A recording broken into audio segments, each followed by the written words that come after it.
नमस्कार दोस्तों। आज की वीडियो में हम जानेंगे कि कैसे हम एक मल्टीबैगर स्टॉक फाइंड कर सकते हैं स्टॉक मार्केट में और उससे अच्छा खासा रिटर्न बना सकते हैं। दोस्तों, तो चलिए आज की वीडियो को शुरू करते हैं। दोस्तों, वेल्थ जर्नी एक फ्री प्लेटफॉर्म है जहां से आप फ्री में इन्वेस्टिंग, पर्सनल बजटिंग और फाइनेंस सीख सकते हैं। अगर आप स्टॉक मार्केट सीखना चाहते हैं, अगर आप स्टॉक मार्केट में इन्वेस्ट करना चाहते हैं तो हमारे इस चैनल को सब्सक्राइब कर सकते हैं। तो चलिए दोस्तों, आज की वीडियो को शुरू करते हैं। दोस्तों, बड़े बड़े इन्वेस्टर हमेशा मल्टीबैगर स्टॉक ढूंढने के लिए और उसको इन्वेस्ट करने के लिए हमेशा स्मॉल कैप में इन्वेस्ट करते हैं। दोस्तों, तो आइए दोस्तों जानते हैं कि ये स्मॉल कैप स्टॉक होता ही है। दोस्तों, बड़े बड़े इन्वेस्टर जैसे कि Rakesh Jhunjhunwala, Vijay Kedia, Warren Buffett invest small cap को हमेशा स्मॉल कैप में इन्वेस्ट करते हैं। दोस्तों, क्योंकि बड़े कंपनी दोस्तों बहुत बड़े बन चुके होते हैं और आगे चल के और बड़े नहीं बन पाते, इसलिए उनका कंपैरेटिवली जो स्मॉल कैप होते हैं यानी कि जो छोटी कंपनी होते हैं उनका ग्रोथ करना बहुत आसान होता है। इसलिए दोस्तों बड़ी कंपनी हमेशा छोटे कंपनी में इन्वेस्ट करते हैं। बड़े बड़े इन्वेस्टर हमेशा छोटे कंपनी में इन्वेस्ट करते हैं स्मॉल कैप में, जिसके पास की ज़्यादा एबिलिटी होता है कि वो ज़्यादा से ज़्यादा स्टॉक परचेज कर पाए और उसके साथ जो छोटी कंपनी होती है उनके साथ एबिलिटी होती है कि वो और ज़्यादा बड़े हो सके। तो दोस्तों, अब हम जानते हैं कि how to find a multibagger stock, एक मल्टीबैगर स्टॉक कैसे ढूंढे।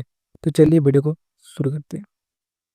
दोस्तों, अगर आप एक मल्टीबैगर स्टॉक ढूंढना चाहते हैं तो उसके पास मेरे लिए 5 ऑप्शन है जिससे आप मल्टीबैगर स्टॉक ढूंढ सकते हैं।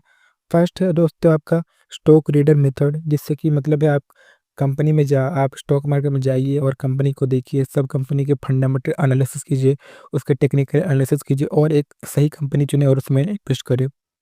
इसे बोलते हैं दोस्तों स्टॉक रीडर मेथड। दूसरा है दोस्तों रीड अबाउट ऑल कंपनीज, इसका मतलब है कि आप सेबी की वेबसाइट में जाइए, एनएससी की वेबसाइट में जाइए और सब कंपनी के एक एक कंपनी के अच्छे से पी रेशियो और जितने सारे रेशियो से उनको अच्छे से जानिए और कंपनी के बारे में जितना हो सके उसके बिजनेस मॉडल को समझिए, उसके बिजनेस को समझिए, उसकी एबिलिटी को समझिए और उनमें इन्वेस्ट करें। दोस्तों, ये होता है read about all companies. Then दोस्तों थर्ड है आपका ट्रैक बिग इन्वेस्टर, जो कि मनीष पोबरे का मेथड है। इससे आप बड़े बड़े इन्वेस्टर को ट्रैक कर सकते हैं कि वो कहाँ पे इन्वेस्ट कर रहे हैं। बहुत सारी ऐसी वेबसाइट है जिससे आप पता लगा सकते हैं कि बड़े बड़े इन्वेस्टर कहाँ पे इन्वेस्ट कर रहे हैं और इससे आप जान सकते हैं कि आप इस पे इन्वेस्ट करें या ना करें। जैसे कि विजय कड़िया, राकेश झुनझुनवाला और बड़े बड़े इन्वेस्टर जैसे कि वारेन बफेट, इनके पोर्टफोलियो को आप ट्रैक कर सकते हैं और उस हिसाब से आप स्टॉक में इन्वेस्ट कर सकते हैं। देन दोस्तों और एक ठो ऑप्शन है फॉर ऑब्जर्व एवरीबॉडी ट्रेंड्स, मतलब आप मॉल में जाइए, शॉपिंग करिए और देखिए कि कौन सी कंपनी ट्रेंड में जा रही है और कौन सी कंपनी ट्रेंड में चल रही है जिसको आप जानते हो, और जो कंपनी अभी फ़िलहाल में बहुत ज़्यादा ग्रो कर रही है, जो अभी ट्रेंड में चल रही है, उस कंपनी को आप इन्वेस्ट कर सकते हैं एज ए मल्टीबैगर। लेकिन दोस्तों ये थोड़ा रिस्की है, अगर आप रिस्क ले सकते हैं तो ये मेथड आप यूज कर सकते हैं। देन दोस्तों टिप नंबर 5 अगर हम देखें तो फोकस ऑन कैपेसिटी एक्सपेंशन, मतलब आप किसी भी कंपनी को देखिए कि किस कंपनी का आगे चल के प्लान अच्छा है और गोल अच्छा है। यहाँ पर ये देख सकते हैं कि कौन सा कंपनी आगे चल के बहुत अच्छा मतलब काम कर सकती है और जिसका आप आगे चल के बहुत सारा डिमांड हो, ऐसी कंपनी पर आप इन्वेस्ट कर सकते हैं। दोस्तों ये 5 मेथड से आप आराम से मल्टीपल स्टॉक ढूंढ सकते हैं। तो दोस्तों, अब हम जानते हैं कि एक स्टॉक को आप कैसे एनालाइज कर सकते हैं, किसी भी स्मॉल कैप हो या कोई भी कंपनी के स्टॉक को आप कैसे एनालाइज कर सकते हैं। तो दोस्तों वारेन बफेट बोलते हैं कि अगर आप किसी को कॉपी करते हो तो आप इन्वेस्टर तो कहलाओगे। अगर आप बड़े इन्वेस्टर को ट्रैक करके उनके अनुसार इन्वेस्ट करते हो तो आप इन्वेस्टर कहलाओगे। लेकिन दोस्तों ये गैम्बलिंग हो जाएगा।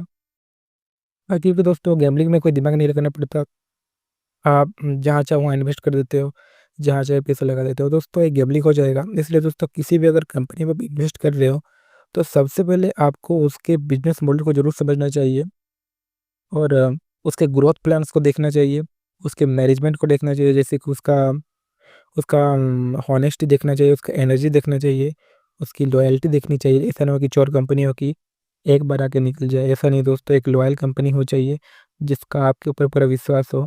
ऐसा एक कंपनी होना चाहिए जिसका मैनेजमेंट अच्छा हो।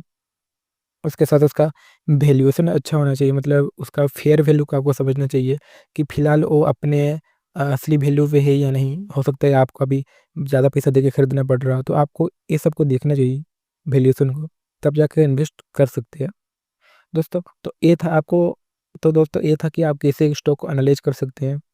और अगर लास्ट में ये बोलूँगा, हु शुड नो इन्वेस्ट, इसको इन्वेस्ट नहीं करना चाहिए। तो देखिए दोस्तों, अगर आप ज़्यादा रिस्क नहीं लेना चाहते, आप चाहते हैं कि आपका मनी पूरी तरह से सेफ रहे, आपका मनी बढ़ता रहे विदाउट एनी रिस्क, तो दोस्तों मैं बोलूँगा कि आप स्मॉल कैप इन्वेस्ट ना करें, आप लार्ज कैप में इन्वेस्ट करें दोस्तों। क्योंकि लार्ज कैप में स्मॉल कैप के मुकाबले बहुत कम रिस्क होता है, उसमें आपका पैसा डूबने का चांस बहुत कम होता है। इसलिए आप चाहें तो लार्ज कैप इन्वेस्ट कर सकते हैं अगर आप रिस्क नहीं लेना चाहते। और अगर आपका कैपिटल बहुत कम है तो आपको पहले कैपिटल बढ़ाने को भी ध्यान देना चाहिए, तब जाके स्टॉक मार्केट में आपको इन्वेस्ट आना चाहिए, नहीं तो आप बहुत बुरी तरह से फंसोगे और हो सकता है आप अपना पूरा कैपिटल गंवा दो। दोस्तों मैंने अपनी इन्वेस्टिंग जर्नी 100 रुपये स्टार्ट की थी, सच बात बोलूँ तो मैंने 100 रुपये से स्टार्ट की थी इन्वेस्टिंग। मेरे कुछ नहीं पता था तो स्टॉक मार्केट के बारे में, मैंने सिर्फ 100 रुपये से अपने इन्वेस्टिंग जर्नी स्टार्ट किया था, और उसके बढ़ा बढ़ा के मैंने और ज़्यादा इन्वेस्ट करता ही है। दोस्तों आप भी चाहें तो शुरू से कम पैसे में इन्वेस्ट कर सकते हैं, ये आपके ऊपर डिपेंड करता है। तो दोस्तों लास्ट मैसेज मैं ये देना चाहूँगा कि किसी के बहकावे में आकर या फिर किसी के सिर्फ टिप देने के लिए आप स्टॉक में इन्वेस्ट ना करें। पूरी तरह से खुद के एनालिसिस में करें, खुद पूरी तरह से अपने आप से एक स्टॉक को एनालाइज करें, उसके बाद जाके इन्वेस्टिंग करें। नहीं तो दोस्तों गैम्बलर में और आप में फ़र्क ही क्या रह जाएगा।